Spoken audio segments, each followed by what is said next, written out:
Hi friends, good evening all. எல்லோரும் எப்படி இருக்கீங்க? எல்லோரும் நலமாக இருப்பேன்னு நம்புகிறேன். இப்போ வாங்க வீடியோக்குள்ளே போகலாம். இன்றைக்கி வ்ளாக் பார்த்துக்கிட்டிங்கன்னா கொஞ்சம் ஜாலியாக அந்த மாதிரி தான். என்னென்னு கேட்டால் ஒரு ஸ்நாக்ஸ் பண்ணலாம் அப்படின்ட்டு. ஸோ ஸ்நாக்ஸ்னால் எப்பயும் போல் ட்ரெடிஷ்னல் ஐட்டம் பண்ணாமல் நம்ம வந்துட்டு கடையில் வாங்குகிற ஐட்டத்தை வீட்டிலேயே ட்ரை பண்ணலாம் அப்படின்னு சொல்லிட்டு. ஸோ இன்றைக்கி வந்துட்டு 2-3 ஐட்டம் வந்து ட்ரை பண்ணோம். ஆனால் இன்றைக்கி வீடியோவில் வந்துட்டு ஒரு ஐட்டம் தான் நான் வந்து காட்டியிருக்கேன். ஸோ வந்து பீஸா வந்து ரெடி பண்ணலாம். ரொம்ப நாளாக வீட்டில் வந்து பீஸா ட்ரை பண்ணோம் அப்படின்ட்டு. அதனால் வந்து மைதா மாவு வந்து ஒரு எவ்வளோன்னா ஒரு 400 கிராம் பக்கம் வந்து போட்டுட்டு அதை நல்லா கொஞ்சம் ஈஸ்ட்டை வந்து தண்ணியில் போட்டு ஊற வச்சுட்டு, அதுக்கப்புறம் நம்ம வந்து சப்பாத்தி மாவுக்கு எப்படி பண்ணுவோமோ அதே மாதிரி உப்பு, எண்ணெய், அப்புறம் அந்த நம்ம ஈஸ்ட்டு வந்து ஊற வச்சுருக்கோம் இல்லையா, அந்த தண்ணி அது எல்லாத்தையும் போட்டு நல்லா ஒரு 3 மணி நேரம் மத்தியானம் போலவே ஊற வச்சுட்டேன். ஸோ ஈவினிங் ஒரு 4 மணி 5 மணி செய்யும்போது நல்லா புஷ்ஷுன்னு வந்துருச்சு. ஸோ அதே மாதிரி வீட்டில் இன்றைக்கி காளான் வச்சு பண்ணலாம் அப்படின்னு சொல்லிட்டு, அதனால் வந்துட்டு காளானை எடுத்துகிட்டு ஒரு பேனில் வந்து அந்த காளான் போட்டு கூடவே வந்து மிளகாத்தூள் கொஞ்சம், உப்பு வந்து லைட்டாக போட்டுக்கலாம். ஏன்னா உப்பு போடும்போது வந்து காளானில் வந்து தண்ணி நிறைய விடும்.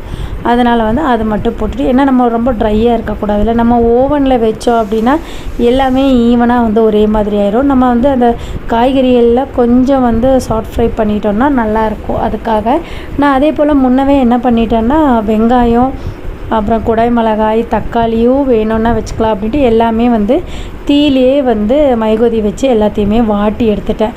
எல்லாமே வாட்டி எடுத்துட்டு அதுக்கப்புறமா வந்து சின்ன சின்னதாக நம்ம வந்து பீஸாக்கு எப்படி ஆனியன் வந்து கொஞ்சம் க்யூபாகவும் இல்லாமல் நீளமாகவும் இல்லாமல் அந்த மாதிரி கட் பண்ணுவோம், அந்த மாதிரி கட் பண்ணி எடுத்து வச்சுட்டு, அதே மாதிரி கேப்சிகம், அதே குடை மிளகாயும் அதே மாதிரி கட் பண்ணிட்டேன்.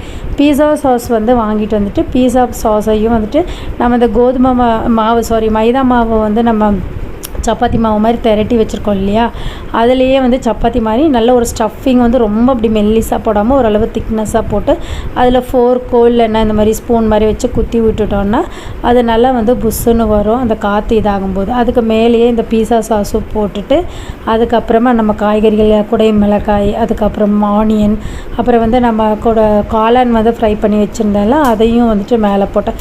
ஸோ நம்ம வந்து சாப்பிடும்போது கொஞ்சம் அந்த ஸ்பைசினஸ் கொடுக்குன்றனால.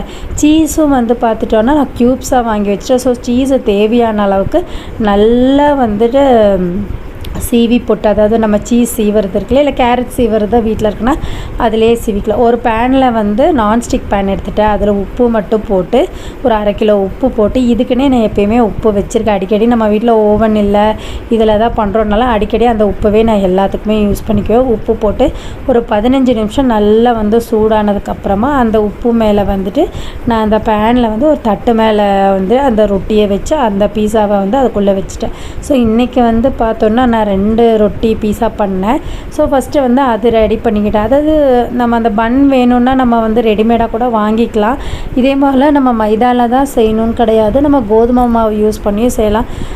நமக்கு வந்துட்டு வீட்டில் செஞ்சோம் அப்படின்னா வந்து திருப்தி. இதுவே இன்றைக்கி வந்து வெட்னஸ்டே ஆஃபர் அந்த மாதிரிலாம் யூஸ் பண்ணி நிறைய ஆப்ஸ் இருக்குது, ஸ்நாக்ஸ் ஆப்பெல்லாம் இருக்குது இல்லையா, அதிலெல்லாம் நம்ம ஆர்டர் பண்ணி சாப்பிட்டோம் அப்படின்னா நல்ல ஒரு பெரிய பீஸா சாப்பிட்ணுன்னாலே 300 400. அதுக்கப்புறம் நல்ல பீஸா சாப்பிட்ணுன்னா 500 600. அப்புறமா டாப்பிங்ஸ் தனியாக வேணுமான்னு கேட்பாங்க. அதுக்கப்புறமா வந்து ஜிஎஸ்டி வந்து பார்த்துக்கிட்டிங்கன்னா எக்கச்சக்கமாக வரும். அதுக்கு நம்ம நேரில் வந்து கடையிலே போய் வாங்கிடலாம். அந்த கணக்கெல்லாம் பார்க்கும்போது நம்ம வீட்டில் வந்துட்டு ஓவன் இல்லை அப்படின்றது யோசிக்கவே தேவையில்லை. நம்ம வீட்டில் வந்துட்டு உப்பு இந்த மாதிரி வந்துட்டு நான்ஸ்டிக் பேன் இருந்தால் போதும். அதுக்கப்புறமா வந்து உப்பு வேண்டாம் அப்படின்றவங்க அந்த இழுக்கு மாதிரி வச்சுட்டிங்கன்னா அந்த இழுக்கு மேலே வந்து இந்த மாதிரி பிளேட்டு வச்சு இது மேலே வச்சிட்டிங்கன்னா பாருங்கள், நம்மளோட பீஸா வந்து செமையாக ரெடி ஆயிடுச்சுல.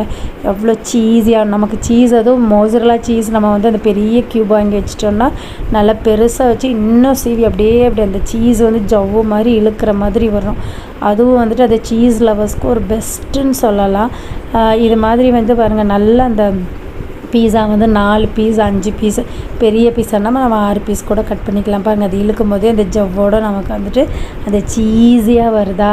இப்போ வந்து பாருங்கள் அப்படியே நல்லா வந்துட்டு வெந்திருக்கு. நம்ம அந்த பீஸா வந்து எப்படி வந்து வெந்திருக்கு அப்படிங்கிறத நம்ம க்ளோஸ் பண்ணி வச்சுருக்கோம்ல. இந்த சைடெல்லாம் பார்த்தோன்னா நல்லா அந்த திக்னஸ் பார்த்தாலே தெரியுதா, நம்ம போட்ட மாவு வந்து ட்ரிபிளாக மேலே வந்துருச்சு. இன்னொன்று வந்து நம்ம என்ன சொல்ல வந்தேன் அப்படின்னா, பீஸா என்னமோ சொல்ல வந்தேன் இல்லையா, மறந்துட்டேன் நான். இந்த பீஸாலாம் நம்ம பண்ணும்போது மெயினாக பார்த்தோன்னா நம்ம அந்த சீஸ் நிறையா இருக்கணும், மோசரலா சீஸ் வாங்கி வச்சுக்கணும். அப்போ தான் வந்துட்டு நிறைய சீஸ் போட்டு செஞ்சோம் அப்படின்னா நல்லாயிருக்கும். இதுவே நம்ம ஆன்லைன் ஆப்ஸ்லலாம் வாங்கினோம் அப்படின்னா எக்கச்சக்க விலை வரும், 500 600 வரும். அப்படியே வாங்கினாலும் குடும்பத்தில் ஒரு 4 பேர் இருந்தால் கூட ஆளுக்கு ஒரு பீஸ் தான் சாப்பிட முடியும்.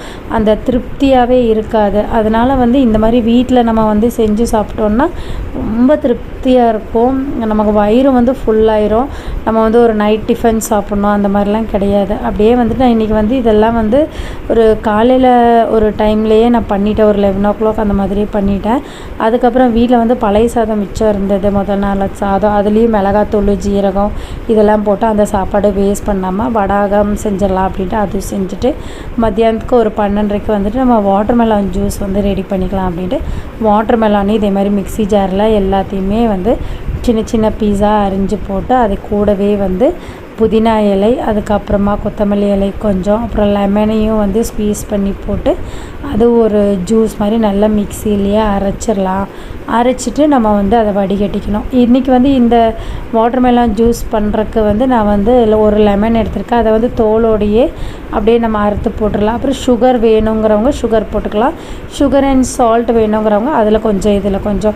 மெயினாக இந்த சம்மரில் பார்த்துக்கிட்டிங்கன்னா ஏதாவது ஒரு ஜூஸ் நம்ம இந்த மாதிரி டெய்லி இன்டேக் பண்ணிகிட்டே இருந்தோம்னா இந்த மாதிரி ரொம்ப நல்லா ஹெல்த்தியாக இருக்கும். நம்ம பெரிய ஃபில்டரில் வடிகட்டியில் வச்சு இந்த மாதிரி ஃபில்ட்ரு பண்ணி எடுத்துகிட்டு கூலிங் வேணுங்கிறவங்க ஃப்ரிட்ஜில் வச்சு கூலிங் பண்ணி சாப்பிட்டோம் அப்படின்னா நல்லா வாட்டர்மெலான் ஜூஸ் நல்லா டேஸ்டியாக அந்த புளிப்பு, இனிப்பு அந்த மாதிரி எல்லா டேஸ்ட்டோட செம்மையாக இருக்கும். நம்மளுடைய தினசரி ஆகாரத்தில் இந்த மாதிரி லெமனை எல்லா ஜூஸ்லேயும் நம்ம சேர்த்துக்கும் போது நம்ம உடம்பு ரொம்ப நல்லா ஃப்ரெஷ்ஷாக புத்துணர்ச்சியாக நம்ம ஃபீல் பண்ணுவோம்.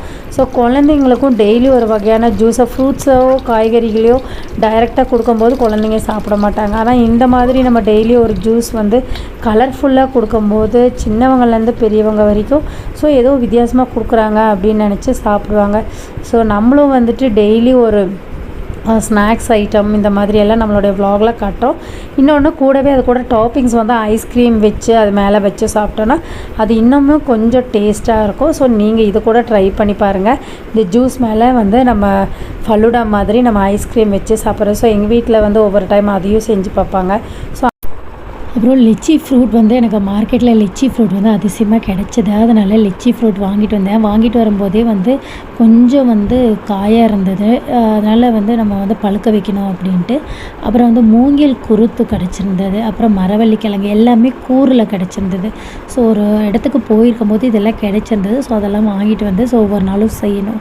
அது மெயினாக மூங்கில் குருத்தை சூப் போட்டு குடிக்கணுன்ட்டு. இந்த வீடியோ உங்களுக்கு ரொம்ப பிடிச்சிருக்கீங்களா? பிடிச்சிருந்தால் லைக் பண்ணுங்கள், ஷேர் பண்ணுங்கள்.